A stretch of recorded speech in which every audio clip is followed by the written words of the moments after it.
Mesdames et messieurs, bonsoir. C'est toujours un plaisir de vous retrouver dans ce journal en cette soirée du jeudi 28 avril 2022. Dans les informations de ce jour, page politique pour commencer.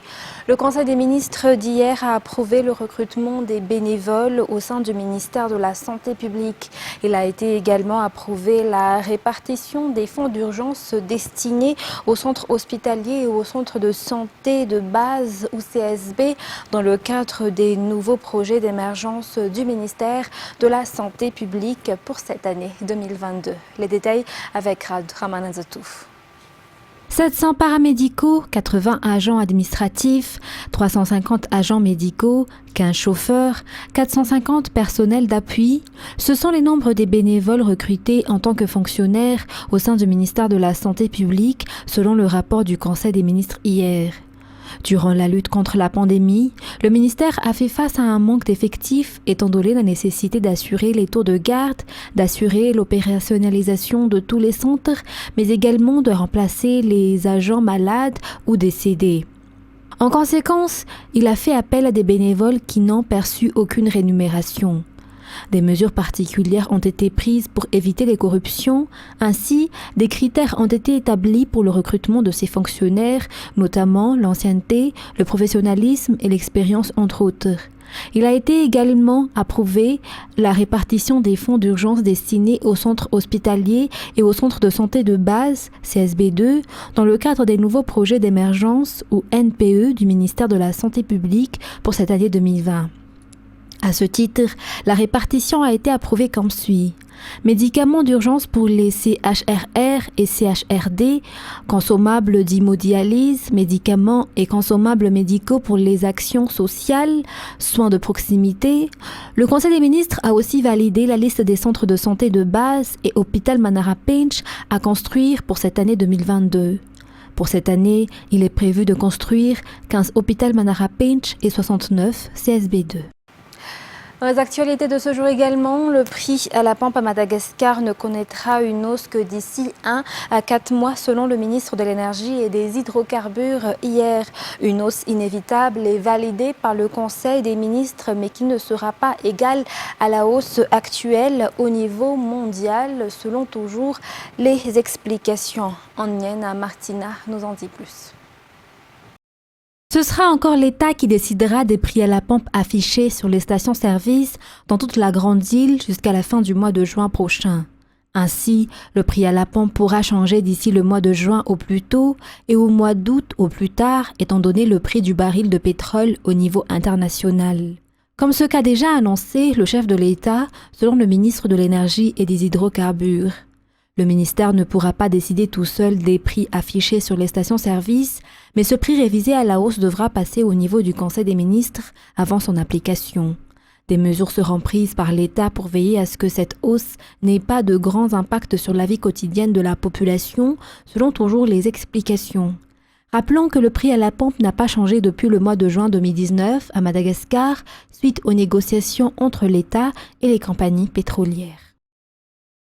Ce sera encore l'État qui décidera des prix à la pompe affichés sur les stations-service dans toute la grande île jusqu'à la fin du mois de juin prochain. Ainsi, le prix à la pompe pourra changer d'ici le mois de juin au plus tôt et au mois d'août au plus tard, étant donné le prix du baril de pétrole au niveau international. Comme ce qu'a déjà annoncé le chef de l'État, selon le ministre de l'Énergie et des Hydrocarbures. Le ministère ne pourra pas décider tout seul des prix affichés sur les stations-service, mais ce prix révisé à la hausse devra passer au niveau du Conseil des ministres avant son application. Des mesures seront prises par l'État pour veiller à ce que cette hausse n'ait pas de grands impacts sur la vie quotidienne de la population, selon toujours les explications. Rappelons que le prix à la pompe n'a pas changé depuis le mois de juin 2019 à Madagascar, suite aux négociations entre l'État et les compagnies pétrolières. Et l'amitié entre Madagascar et le Japon célèbre ses 60 ans d'existence, rappelant que le Japon est parmi les pays qui investissent beaucoup à Madagascar, notamment dans le domaine des infrastructures, mais aussi à travers l'association économique Madagascar-Japon ou AEMAJA, qui est composée d'une cinquantaine d'entrepreneurs et d'experts. Durant 4 jours, des expositions et des conférences économiques auront lieu pour marquer ces 60 ans d'amitié et de coopération entre Madagascar et le Japon. Cela sera aussi marqué par la visite du port de Tuamasin dont la construction est financée par le Japon. Écoutons l'ambassadeur du Japon à Madagascar. Vous savez, nous avons vécu donc une période assez difficile pendant le Covid. Maintenant, la sierre est rouverte. Donc il est le bon temps de encore à nouveau d'essayer de promouvoir nos relations économiques et commerciales et l'investissement. Donc dans ce contexte, l'AEMAJA, on peut espérer jouer un rôle majeur pour la promotion des relations économiques et commerciales entre nos deux pays. Et cet événement s'inscrit dans le contexte un peu particulier, c'est-à-dire donc cette année, nous célébrons le 60e anniversaire d'une relation diplomatique amicale entre le Japon et Madagascar. Et toujours dans ce cadre de la diplomatie entre Madagascar et les autres pays, l'État malagasy et la Suisse renforcent leur coopération dans le redressement de la ligne ferroviaire FCE ou Fianarantsouk-Ouest. Une descente sera effectuée pour y voir les possibilités, selon le ministre des Transports aujourd'hui lors de la visite de courtoisie de l'ambassadeur de Suisse à Madagascar au ministre aujourd'hui à son bureau à Anoussi. Reportage de Fangdessena Mireille et Yves Janel. La ligne ferroviaire FCE ou Fianarantsouk-Ouest est un pilier de l'économie de la région Matsa-Chambun et Fitvnani. Elle relie ces deux régions depuis toujours. Cette ligne qui fait la renommée de cette partie de l'île sert également pour acheminer les produits comme le café, le gingembre ou encore les bananes vers les autres régions du pays, notamment Fianarantsouk et Manakar entre autres. Ainsi, dans le cadre du renforcement de la coopération de la Suisse, 10 wagons sont arrivés à Madagascar. Ces wagons sont compatibles avec les locomotives de cette ligne. Des partages d'expériences seront également effectués dans le cadre de l'amélioration de ce secteur de transport. Ce projet ne date pas d'aujourd'hui, car l'État a déjà pour objectif de redresser la ligne ferroviaire de Madagascar en partant de ce qui existe déjà, notamment la FCE, selon toujours le ministre. Par ailleurs, le ministère avait déjà prévu de faire une descente sur les lieux, mais des remblais sur 6 km de chemin de fer ont retardé le programme. Ainsi, pour y remédier, ils vont voir de près la situation afin de voir les points améliorés sur cette ligne.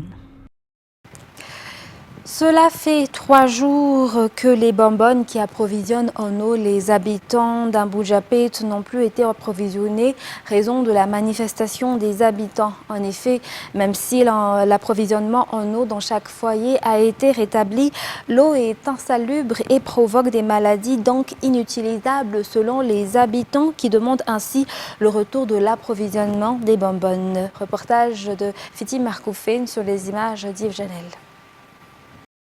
Cela fait 3 ans que cette bonbonne approvisionne en eau les habitants d'Ambujapet jusqu'à Kadmang.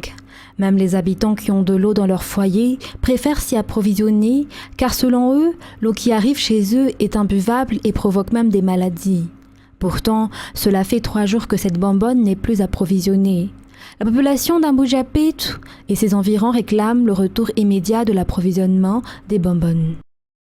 Toujours dans cette page sociale, la déficience mentale est une séquelle que l'on doit porter à vie. Elle n'est pas provoquée par une anomalie génétique comme la trisomie 21, mais peut être causée par la négligence de la femme enceinte. Un médecin qui s'occupe des patients atteints de la déficience mentale auprès des orchidées blanches explique à travers ce reportage de Ruth Christelle Rakout-Malal et Yves Janel. Il existe de nombreuses causes possibles de déficience mentale ou intellectuelle. Le premier est la négligence de la femme enceinte qui peut entraîner une infection comme la rubéole ou la toxoplasmose, explique le docteur Ratifanjamanana Lantu. Utiliser la ventouse lors de l'accouchement peut également entraîner un retard mental. Cependant, cela ne se voit que 2 ans après la naissance. Les médecins soulignent que la déficience mentale n'est pas une maladie, mais une tare. Elle est incurable. Toutefois, il est possible de réduire les effets négatifs qu'elle peut avoir sur les personnes qui en sont victimes. L'association Les Orchidées Blanches font partie des organismes qui s'occupent des enfants handicapés mentaux.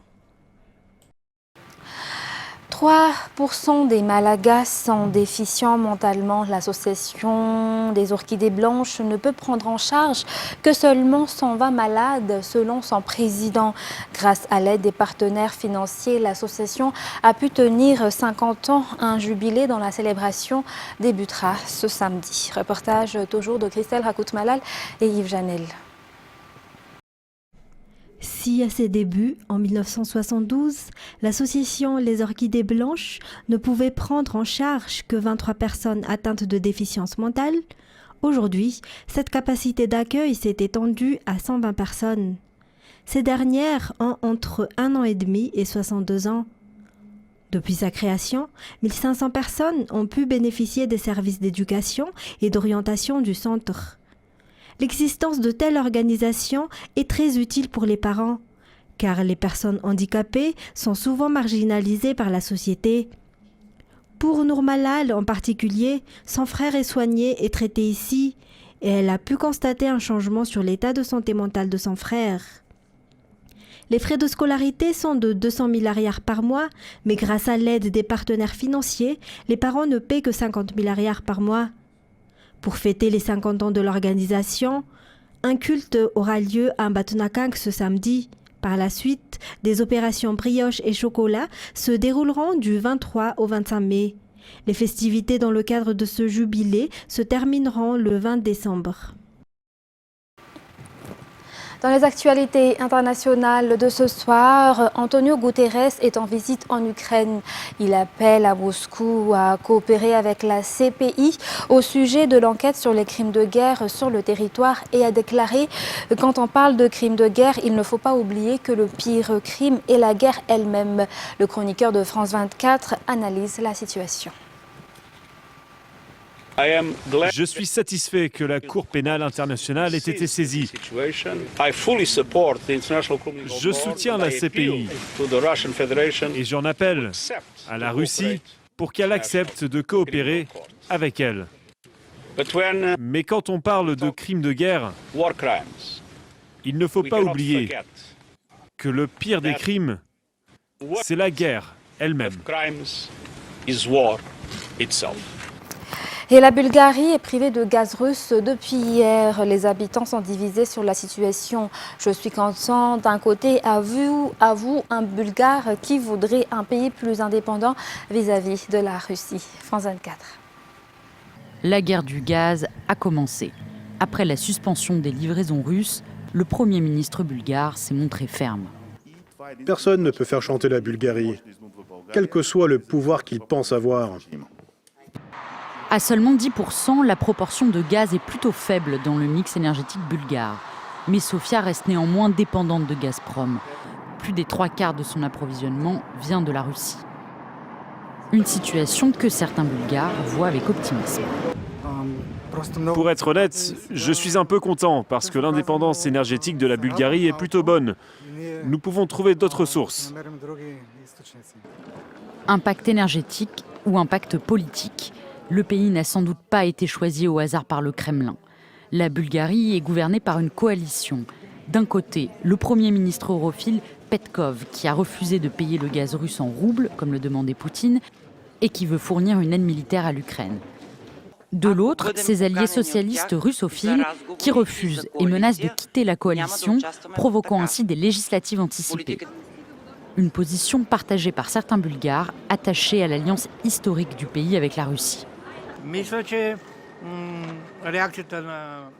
Je pense que la réaction de la Russie est un peu extrême, mais qu'elle est largement causée par le comportement inapproprié de notre gouvernement.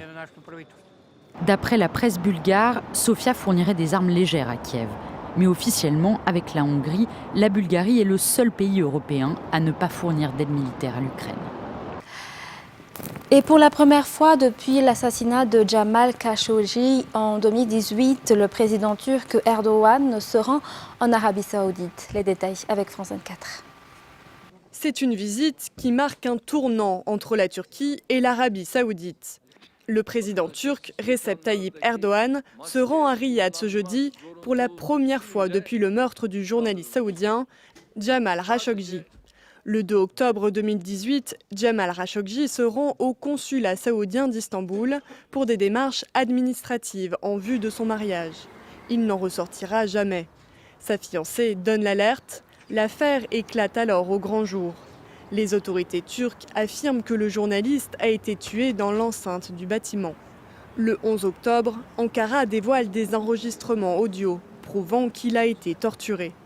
Des informations démenties par Riyad, mais confirmées par la CIA et l'ONU dans un rapport accablant qui dévoile des preuves de l'implication personnelle du prince héritier Mohammed Ben Salman. Le 23 octobre, le président turc accuse également Riyad. Jamal Khashoggi est la victime d'un meurtre sauvage. Nous attendons de l'Arabie saoudite qu'elle fasse toute la lumière sur les coupables. Mais le 7 avril dernier, revirement de situation. Erdogan décide d'arrêter le procès par contumace de 26 suspects saoudiens. La justice turque, sur demande du pouvoir, a transféré l'affaire aux autorités saoudiennes, en dépit des protestations des ONG et des proches de Jamal Khashoggi. Nous savons tous parfaitement comment fonctionne la justice en Arabie saoudite, ou plutôt comment elle ne fonctionne pas. Bien sûr, personne ne s'attend à ce que justice soit rendue. Erdogan compte sur ce geste pour se réconcilier avec Riyad et redresser l'économie turque, ébranlée par une inflation de plus de 60% sur un an. Mesdames et messieurs, c'est la fin de ce journal. Nous vous remercions de nous avoir suivis jusqu'à son terme. N'oubliez pas la suite de notre programme de ce jour, votre série Revenge. Très bonne continuation à tous sur Viva. Au revoir.